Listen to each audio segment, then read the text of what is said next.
اسلامي امارت ته د پاکستاني جنرال سخت اخطار او د افغانانو په تړاو بوږنوونکې خبرې. جنرال اسیم منیر اسلامي امارت ته غټ ګواښ کړی دی.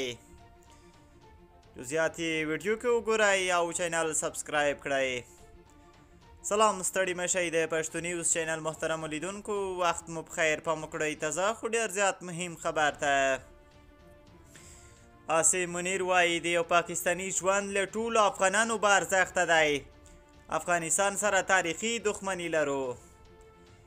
د پاکستان د پوځ لوی درستي جنرال اسیم منیر تېره ورځ د دغه هیواد د پوهنتونونو زده کړیالانو سره په لیدنه کې ویلي چې له تاریخي پلوه افغانستان زموږ دښمن دی او د یو پاکستاني ژوند له ټولو افغانانو ورته به ارزښته دی. منیر محصلینو ته په وینا کې زیاته کړې چې د پاکستان هر وګړي ته د زیان اوښتو په صورت کې افغانستان باندې اقدام کولی شو. دغه لوړپوړي پاکستاني نظامي خبرداری ورکړی تېرو 500 کلونو کې یو افغانانو ته ډوډۍ ورکړې، خو که چیرې دوی احساس کړي چې د پاکستان وګړو ماشومانو ته خطر دی، د هر چا پر وړاندې به ګام پورته کړي. نوموړي په ورته وخت کې افغانستان ته په اشارې ټینګار کړی چې د دغه هیواد د پاکستان په نامنیو کې ښکیل دی او د په اصطلاح ترهګر پاکستان ته لیږي.